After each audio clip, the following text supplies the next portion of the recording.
Welcome to Nicstalgia, the pop culture podcast where we have deep conversations about superficial things. I'm your host, Nicole Tremaglio, and each week my guests and I deep dive on the parts of pop culture that made them who they are today. If you like the show, please follow, rate, and review on your platform of choice. Watch us on YouTube and Spotify, and subscribe to our super fun newsletter at nicstalgia.substack.com. Enjoy the show.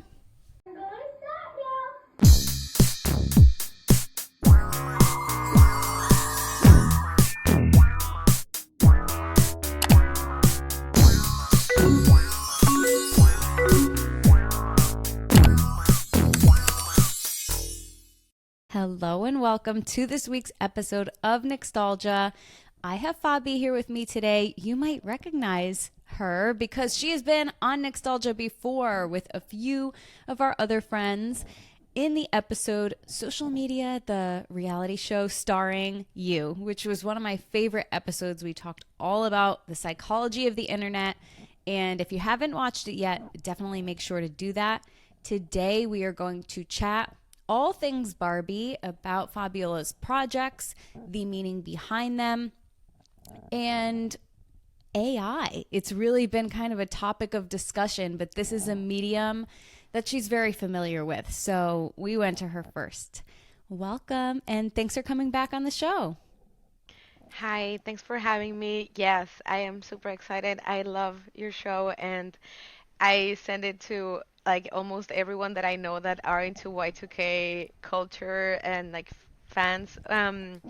Yeah, like I think it's very relatable, and I don't know, like it's really cool what you're doing with your podcast and like the people that you're inviting. It's very refreshing. Thank you so much. I wore my, it's called, or it's my new because I just got it, but it's my new old tech shirt, and it has all the different Oh, wow. tech on it. It has the iMac G3, it has hit clips, it has a sidekick, it has a Game Boy, it has the first generation iPod, and I am always retweeting everything that you put out because we both love the kind of old tech aesthetic, Yeah. all of the 90s and Y2K era gadgets. And yeah, you really bring that to life in your art using new technology into old technology. Yeah. I like the idea of using new technology like to create images, but I love to use old monitors, old computers, old TVs, like for like to showcase the art, like the assets, the digital assets that I'm doing in my work, like there. I was actually, we had an event, my husband and I, an event that it's called Yami-Ichi, and it was about AI, and it's like this. It's a project from this artist. They're called Exonemo, and they make like this. Like you bring the internet out of the internet and you sell it in like a black market. So it's like a black market internet art thing, and um, I think it's really cool because we had the opportunity to invite other people here in Miami, and obviously I showcased my Barbie drop. So this is a collection of 200 Barbie UIs from the Barbie Story Maker game, and I created this with Dali. Then I was obsessed that I wanted like a Princess TV. I have it there, like in the back there. Yes. Yes.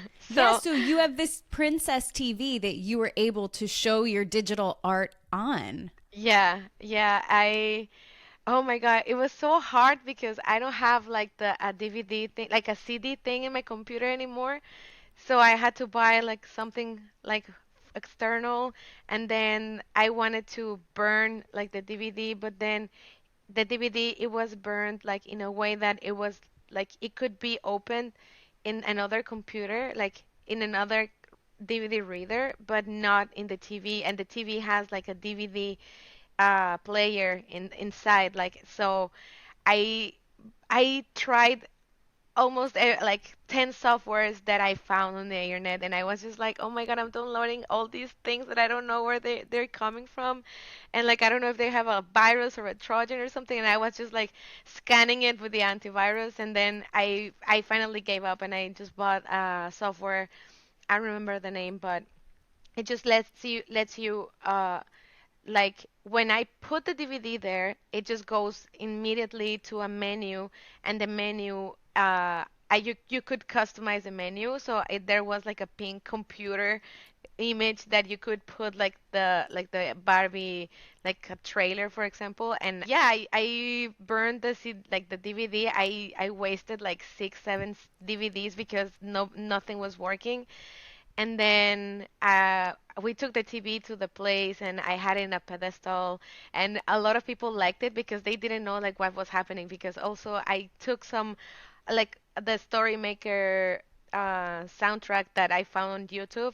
Then I just like speed it up, and then I just put like like robot effects with like with an audio editor. Like you can make like reverbs and stuff like that. And it was really cool that I could make it like this robotic Barbie UI thing, and people get really interested in like when they see the images, but like I really like the idea of using UIs and like creating UIs with AI, and like creating like things that already existed. Like I had also with Gremlin, my number one collaborator. She made the music for this Winamp skins that we Mm-hmm. made, and we minted in Zora, and that's another drop. But I was just making like this UI skin thing with Midjourney, and I haven't. Oh my God! And I am just working in this new project, like this Nokia skins. So like Ooh. yeah, I made a Barbie one, and it looks amazing. And it's just like I really want to keep trying, like just working with this new way of like bring retro technology back, because it's also like people like it. People like to remember things, like people like nostalgia, you know? Yes. Yeah. I mean, you're talking to one of them right now. Yeah, definitely. I mean, it's so funny hearing just the process because when you're an artist, it's like the process is everything, right? And the end consumer or the person at the gallery, they're only seeing the final product and they don't necessarily see all of the hard work and everything that went into making that piece and kind of like the trial and error and the different ways that you make things work. And when you're talking about downloading all this software, I'm thinking about like going to my friend's house in middle school and like downloading songs from LimeWire. Are you going to get a virus on your computer? You don't know. Um, Yeah. or Napster or Kazaa or all of those different ones where you are just excited because of this new ability to utilize technology. Like back then, it was because we didn't have the ability to cherry pick which songs we wanted to listen to. You would have to buy a whole CD. And now it's like, okay, I have this TV. I mean, we don't really watch TV on those little TVs anymore. I think even if a teenager had a TV in their room nowadays, it'd probably be a big flat screen just like you Yeah. might have in your living room. Whereas those kind of TVs, the Disney, Barbie, Bratz, especially those really girly TVs with like the pink, the tiaras, that was more for a child or a teenager's bedroom Yeah. rather than like something you would watch in your living room on a bigger screen. But now Yeah. being able to take that same piece of technology that, now most people would probably see as obsolete. What do you need a TV like that for anymore?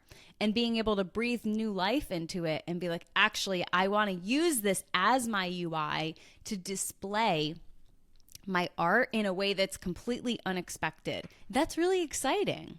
Yeah. I really I don't know.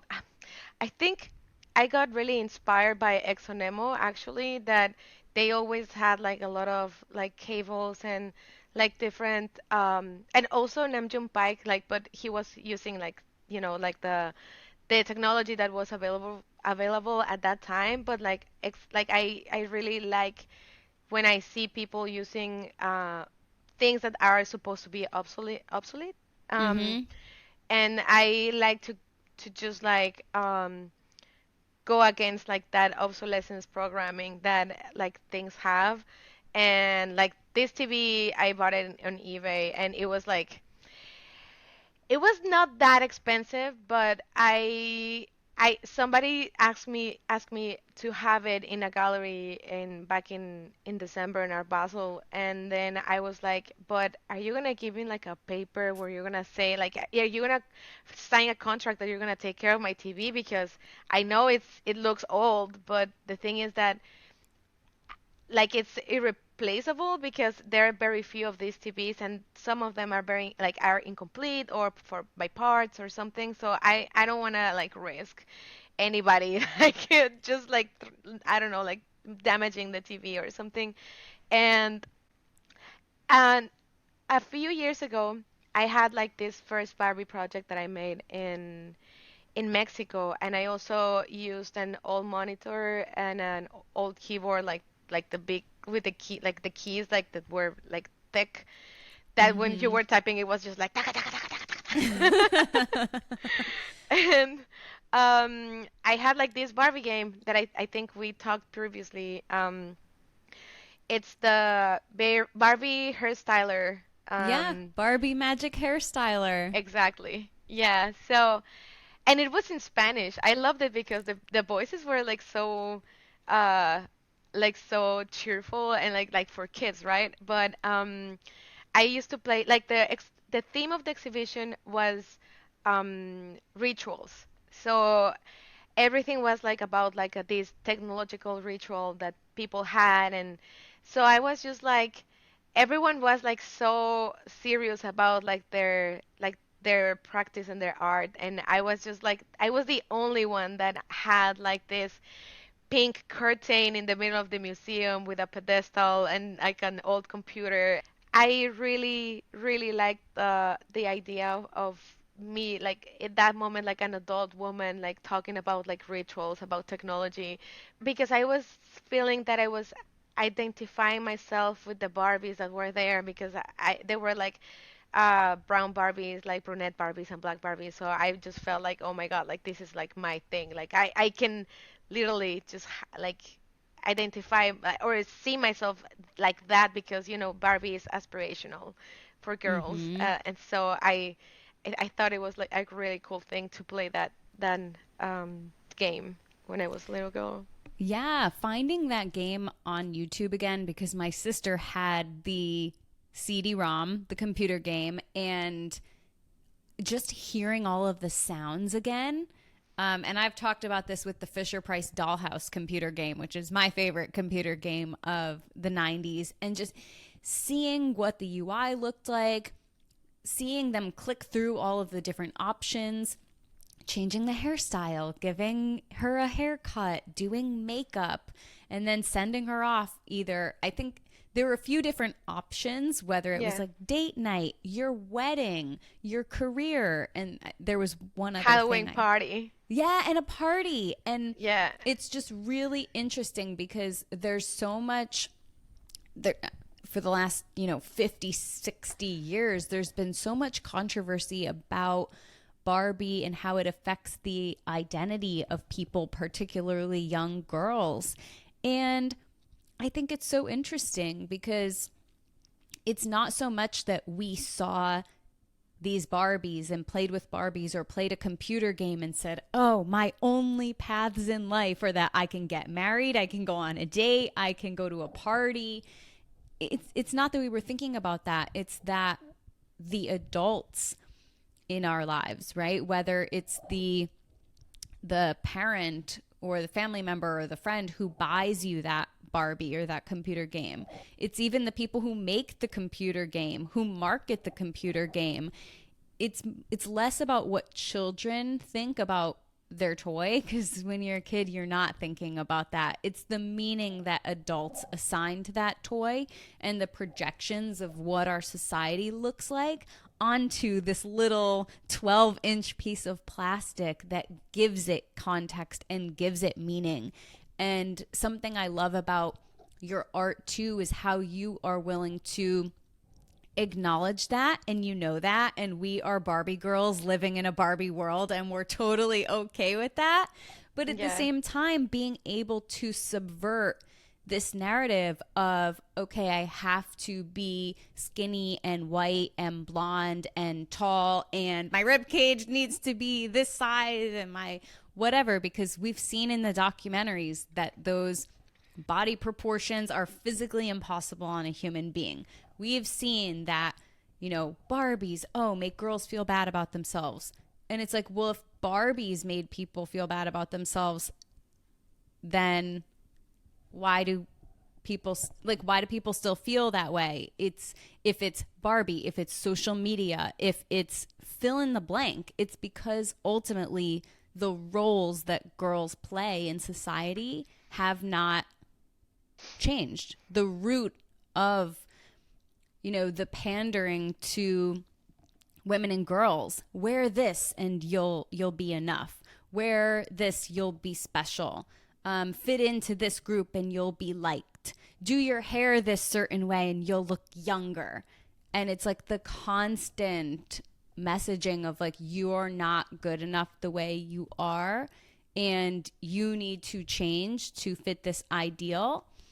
That's interesting. And then even like I think about it in terms of and this is an extreme example of Barbie with people getting plastic surgery because, oh, I want to have more, this or that features. And the thing is, I was just talking to someone about this yesterday where when people now get plastic surgery, it was different than 20 years ago when they would say, oh, it was something to be ashamed of. And Yeah. now people will own up to it, but they'll be like, well, I'm doing it for me. And it's like, well, no, you're not doing it for you. You're doing it because this is still who society is telling us we need to be. If you want to make that decision for yourself, that's great. But ultimately, we walk around with the knowledge that we're always being sold to. And because that branding and that marketing and those messages are now, they're not even just ubiquitous anymore. We've internalized everything. These brands, like there are actual lives.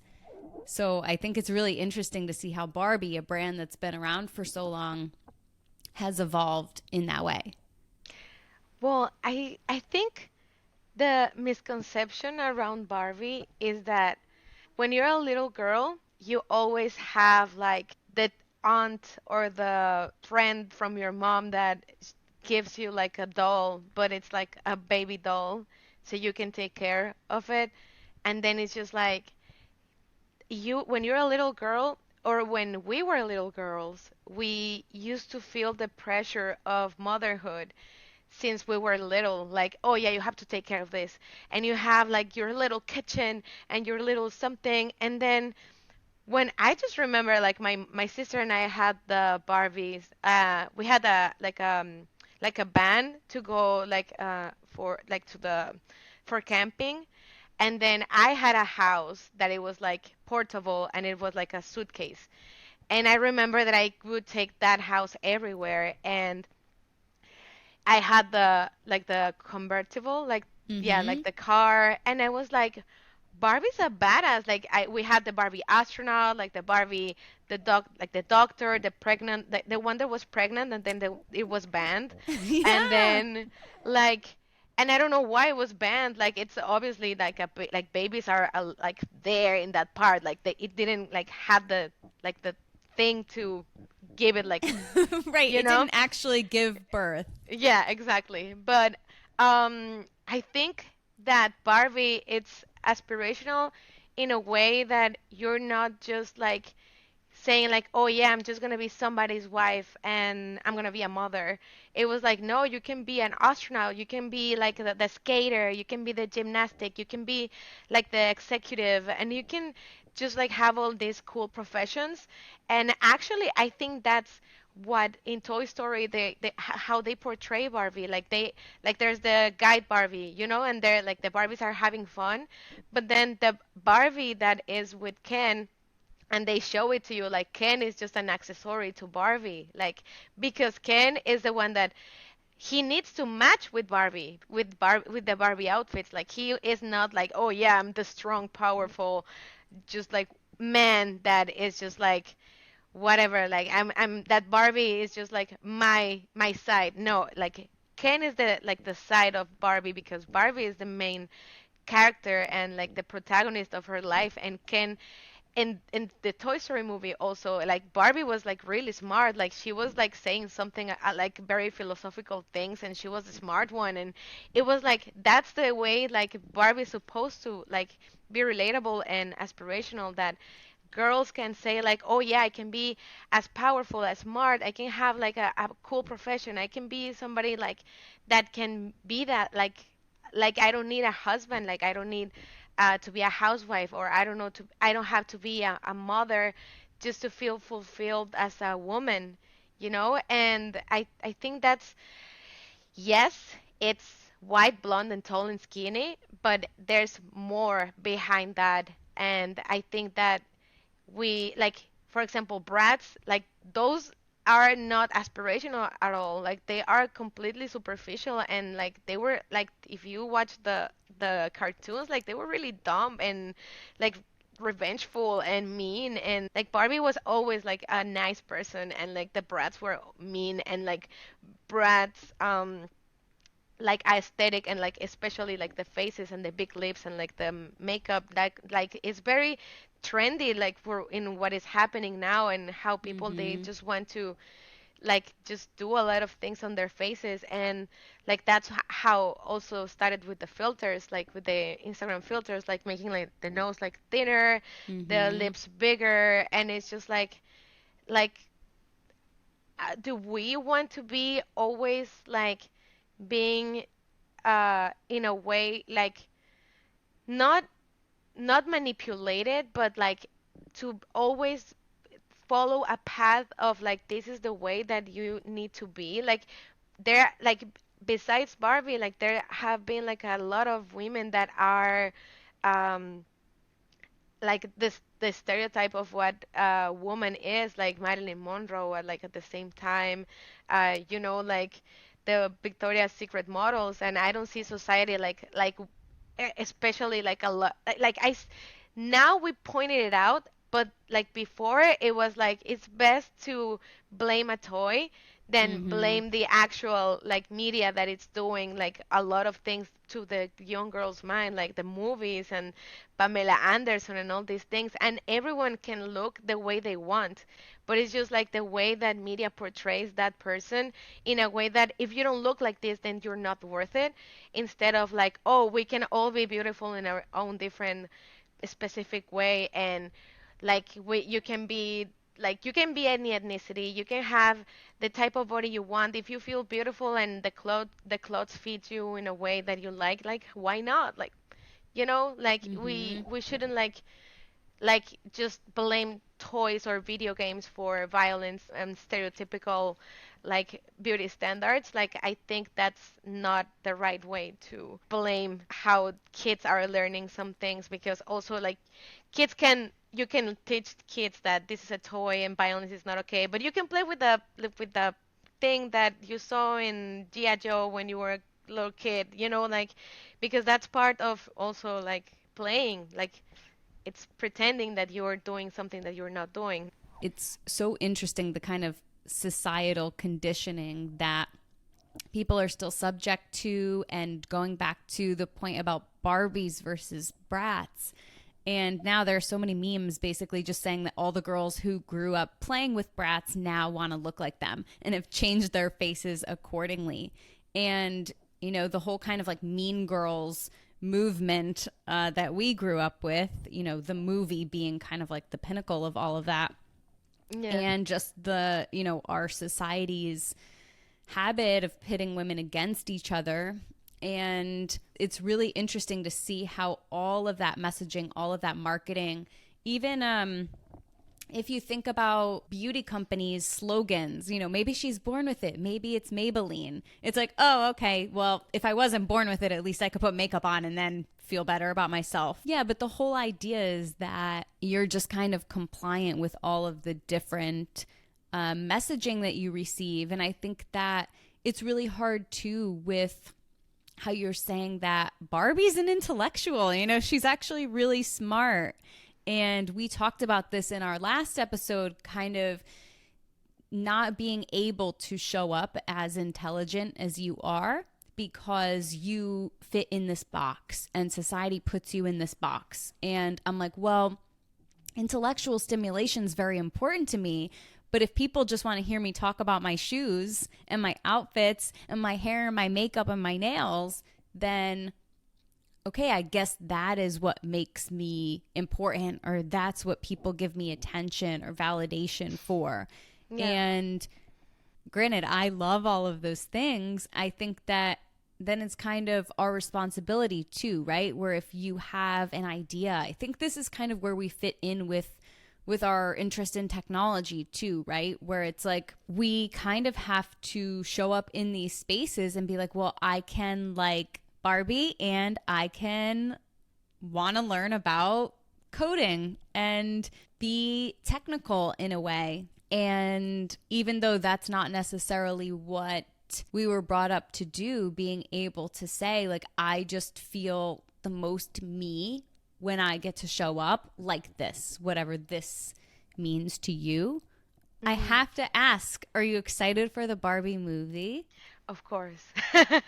Okay, so we're going to play a game and it's called Dream Outfit. So I'm going to describe a few scenarios and you describe to me what your little Fabi Barbie, AI-generated Fabi Barbie would wear. So if you're going to the Barbie movie premiere, what would you wear? Dream outfit.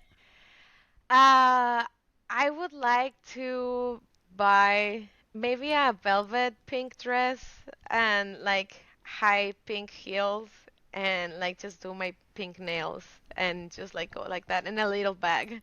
A little pink bag. Yeah.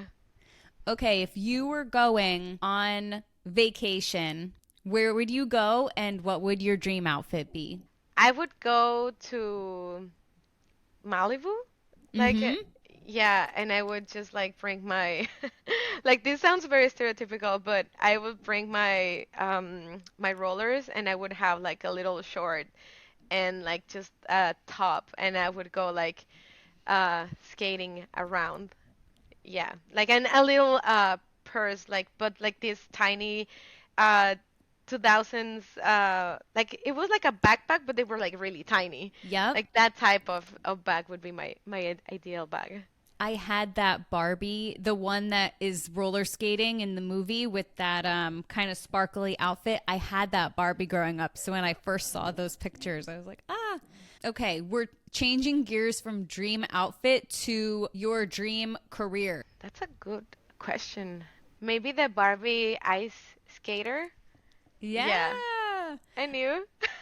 You know what? I loved my Barbie gymnastics. And yeah. I had one that was from the Atlanta Olympics. And so she had the same outfit as the Olympic gymnasts. And so to be able to make her do flips and all stuff like that. And I also had a ballerina. So growing up dancing, anything having to do with dance and ballerinas, it was great. She had a tutu, she had a tiara, and she was a little bit different from a regular Barbie in that her joints kind of moved. So you could bend her knee, bend her elbow. And my favorite game to play, I guess, this was when I got a little bit older, when I was maybe, I don't know, the early 2000s. They had a around the world Barbie collection. So I literally had so many of these, and my mom built a shelf in my room. And before I put them on the shelf, or no, I don't know. I wasn't really too much of a like put them on the shelf as a collectible or a display versus really playing with them. But I would actually play like United Nations with my Barbies because like you have one from every country and they would all come together and talk. And I'm like, wow, how diplomatic. Yeah, that sounds very diplomatic. Do you have any Right? pictures? I don't think I have any pictures of them. I do have a Pinterest board though of all toys. I did an episode about this too a little while ago where I talked about all of the different toys that I had in the 90s and 2000s because I had a lot of toys. I was like straight up I was very spoiled and had a lot of toys. But um when you don't have a lot of them anymore and like it's all just a memory, you think, oh yeah, I had that. But when you don't physically have the CD-ROM or the toy anymore, it's still nice to be able to look back and remember, wow, that Yeah. was something I really enjoyed playing with. And especially the imagination that goes into playing with it was Yeah. really fun. Yeah. My sister and I, we always send like these old toys that we just found on the internet. And yeah, especially in Mexico, there are like websites, oh no, like Instagram web pages that they have like these Mexican toys and like, do you remember? And yeah, it's cool to like see it again. Like, just brings the memory back, like the nostalgia. Yeah, so I had a few Barbies from Italy, and they weren't Barbie, they were called Tanya dolls. She was like the Barbie of Italy. And so I had one where it was like, beach Tanya, and then one was I think it was Miss Italy because it wasn't Miss America, but it was Miss Italy. And so she had a little sash that said Miss Italy on it. And I was like, wow, this is so cool. Even when my grandpa would go and get them for us, it's like, wow, this doll, like it's a universal sign of something that sparks imagination and play and levity and joy. And that's really the point of why we talk about everything on Nicstalgia, right? It's like Yeah. those things that bring us together and they make us feel like a part of something, and they make us appreciative of the things that we've experienced, and then also get us excited about what we can create in the future too. Yeah, Yeah. totally. I want to thank you so much for coming back on the show. Thanks for having me. Of course, I'm very excited to see more of what you've been working on. Can you tell the people of the internet where they can find you and see your work? You can find me on Twitter and Instagram as Fabiola Larios M, or in foundation and like crypto things, I am Fabiola IO, and that's my website, fabiola.io. So also my like all my socials are there if you get into my website. So yeah, and my NFT things are also linked there. So yes, you can find me there. Sounds good. Thank Thank you. you so much again. And thank you, everyone, for listening. We will see you next time. Thank you. Bye. That's a wrap for this week. If you like Nicstalgia, connect with me on social at Nicole Tremaglio. Subscribe to the Nicstalgia newsletter at nicstalgia.substack.com and follow, rate, and review on your platform of choice. Everything's linked in the show notes, including where to find out more about our guest of the week. Thank you so much for your support, and that was this week's episode of Nicstalgia.